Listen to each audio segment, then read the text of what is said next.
Good morning, everybody. Hi. It's Rihanna Basor, and this is day 2 of creating Emily Dickinson, producing and writing my one-woman show on Emily Dickinson, something like that. I uploaded it to YouTube last night. Oh my goodness, it took me a hot minute. Did not think about that, but it is up. So if you want to watch the replay or work on that with me or watch me cry at weird moments, it's available for that. This will also be up at YouTube later today. So, how am I feeling? I'm actually really excited. My plan for today was to review the video of my Emily Dickinson in the Author Salon video I created in 2020 when we couldn't do Twainfest in person in the park.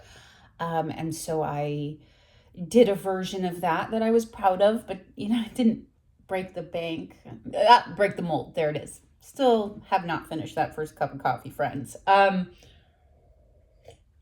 It didn't break the mold, but it was representative of what I had been doing, and so it's a good resource to tap into, I think is what I would say. So I have located my pink book, which is just here. Oops, caught in my drawer. This is my pink book, which is what I would use as inspiration as I would go through that each year at Twainfest, because I did it like a long time, maybe 5 or 6 years. Things are falling. So there's, pictures and poems and notes and things, but it's not written down. It's just was sort of reading the audience and my own mood and the vibe and whatever. So, I'm glad that I found this. I even at one year had like all these note cards. So I have lots of thoughts, I guess I would say, when it is research, but it really at this point is so internalized in my body. It's more like thoughts about it. So I have that as reference. But more importantly, I have the transcript of that video on my computer because my printer is being bizarro today. So whatever.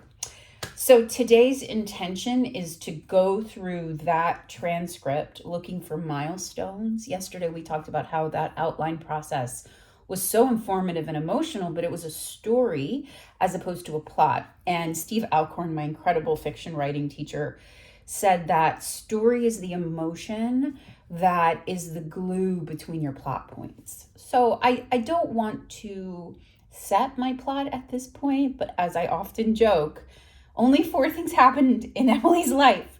She was born in Amherst. She went to Mount Holyoke for 2 years. She came back and then she died. So there's not a lot of big external life moments, one would say, although life in miniature is just as bold with the right frame, in my opinion. So I can see I'm going to be chatty in these videos. Cool. I hope you like that. So I will be looking for milestones and plot points in that piece and starting to just think about like what was the web that I used to connect those stories and poems and moments together, just as a starting point. And I was pleased that that was about a 20-minute video, which is pretty cool because this initial pass at the play is only a 40-minute version. So, double that, add some stuff, make it more like a play and less like a ramble. And I think we're in a good place. So my intention today is to go through that transcript looking for plot milestones. And I have my beautiful crystals from yesterday. I think these will serve me through the Mercury in Scorpio. That's right. So I looked at my notes and Mercury is in Scorpio. So what that means is we're diving deep on communication. And that's really perfect for this research, recapturing, and outlining period. So, all right, I'm going to use my candle again as my ritual of focus.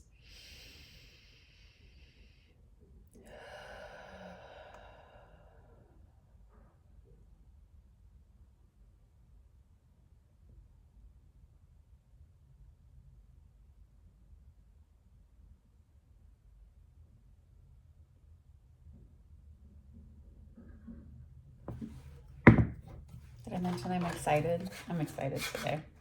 I was excited yesterday, but it was like first day of school excited. Today I'm like, let's go. Let's see what's there. Of course, I don't know what's there, so feelings when I find out might shift. We'll see.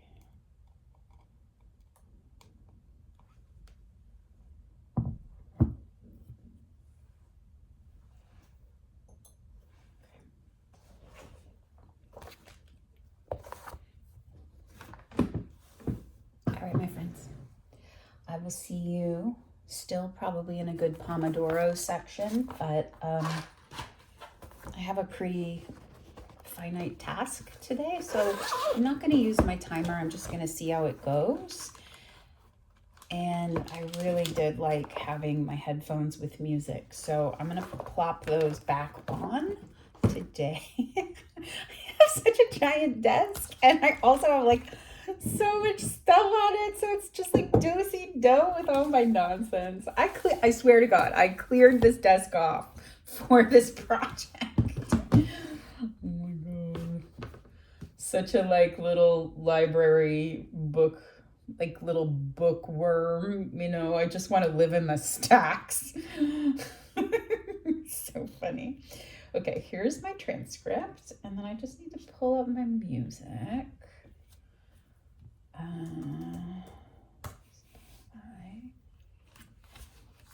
All right, friends. See you there.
Oh.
All right, party friends, I'm back.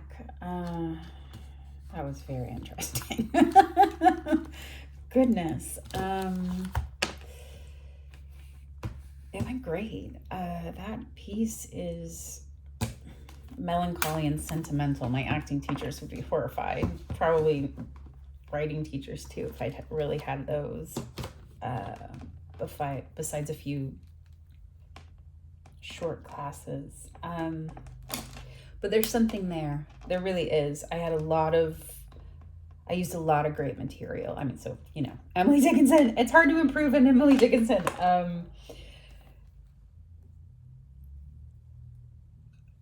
But I'm working as a speaker, because that was never, as I said, written down.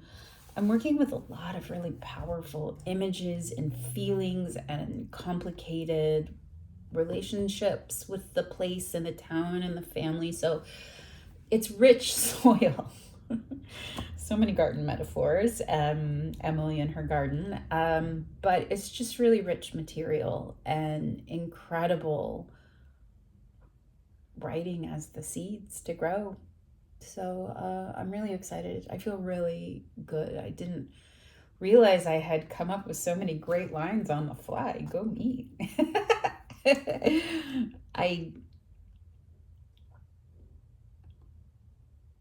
really is a ramble. It really is like ambling through the garden talking. It's very sentimental. It's very conversational. I don't know how to make it theatrical right now. That said, there's a good structure to the flow of the stories, the poems moving into the next story, the bigness of the garden, and then becoming very simple on just me as Emily herself. So there's a lot of good things to use. It's just like, what is the story about? I do have ideas, but they're very broad sketches, which is fine. It's only day 2, right? Right? So that's what I discovered. I discovered a source material. That piece is actually pretty strong. It just needs some shaping, some pretty serious shaping. And my takeaway is to trust myself. Like I just thought I was yammering and I always got all this great feedback from audiences, but I dismissed it. I didn't really understand how me speaking extemporaneous based on a few loose notes from basic research could affect people, but it affected me hugely to read it. And I would imagine there are moments in my performance that also are affecting and surprising in a good way. So I'm thinking, actually, this is maybe more the takeaway, that there may be more than just sitting and writing that will be helpful with this project. Like I have a map in the pink book, I'll probably show you another day, where I've drawn everything out as far as I understand it. I have more specific research to do for this project in that regards, but it was a pretty good rudimentary sketch. And now I'm seeing like the meaning of the garden in these stratified layers, and it shifts. So like there's the practical map of the garden that I'll definitely want to make, but then also like building out the imagery from a visual level because I have that filmmaking background. So just to really see what the images are and play with them visually in order to inform the writing. And that standing and talking to an audience for 5 years, 6 years, however long I did it, it actually did shape something. And so maybe there is something to like some writers dictate into a thing, or others, like I know Brene Brown gets her team together and they go to a house for the weekend and she tells them the whole story of her book and then she's able to write it down, or they take the recording and write it down, something like that. And that there's more to writing than just sitting and writing, and that those can inform in really huge ways. I would not be this far along. I actually feel really confident and good about how far along this project is just based on having had these experiences, right? It's more experiential than, is tactical really the right word? I don't know, than like the task of sitting and writing. So that's my takeaway. Tomorrow's intention, I think, is gonna be to start to build out the world. I have a really strong story outline. I have a really strong plot outline. So I want to put these together. I'm thinking about using the note card system. I also want to start to think about how I can visually build the garden, the town, the world, and like put them all on my cork board, right? Very into cork boards and whiteboards lately. It's super nerdy, my friends. So I'm going to do that tomorrow and see how much of this I can put together on the cork board just to kind of get me started, because I really do want to start building the webbing between the moments out Thursday. So that'll be the 4th day. 3 days on like outlining infrastructure, diving deep, Scorpio, Mercury energy, and then we sit and we start to put the building blocks together. So it's very exciting. if you're working on something, please drop a comment below. I would love to hear about it. And if you want updates on this project, the best place for that is at my website, mizunderstoodmedia.com, mizunderstoodmedia.com. I hope that you spend the day in the best kind of dreaming about your own personal creative projects. And I'll see you tomorrow. Bye.